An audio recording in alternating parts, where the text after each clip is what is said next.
So this past week, been a fairly busy one in some aspects, but not so busy in others. But we have finally now seen closure to a very contentious movement, something we've spoken about before, Harvey Weinstein and the sexual assault charges. So he's been convicted for rape and sexual assault. The sentencing of this is actually due to take place on the 11th of March. We'll certainly still see that coming up. But this is going to be, from some commentators, expected to be in the region of 5 to 29 years.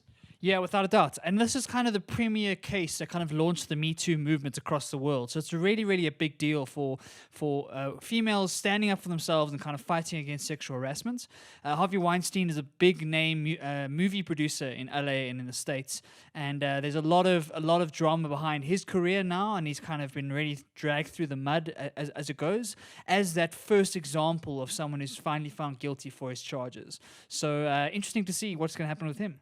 Absolutely. I mean, I heard a little bit about, how this was actually supposed to happen, practically speaking, and I believe he was supposed to go straight to jail. But, like we've seen in all of these kinds of cases and all of kind of other cases, the medical realm becomes quite a nice excuse for someone pending being sent to jail. Interesting for this one to be used now. Yeah, definitely. And so apparently what happened was, as the sentence was announced, rather the verdict was announced, he was basically completely paralyzed and didn't want to say anything and was completely shocked, and was taken to hospital because of high blood pressure and complaining of chest pains. So obviously it looks a bit dodgy sometimes because, as you say, he was supposed to go straight to jail and await his sentencing on the 11th of March. But apparently his defense has come out and said that he's just fine. He went for some checks to make sure everything's okay. But he's fine and in decent health, so he will face sentencing on the 11th.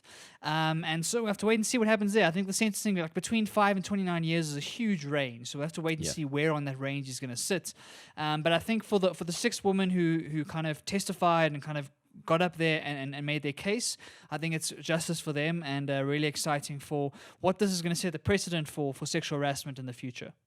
Absolutely. I mean, I think for far too long, it's kind of not been seen on the same level as other crimes, and it is just that. So good to see some closure coming to that one, and hopefully those six ladies, get some consolation out of that verdict.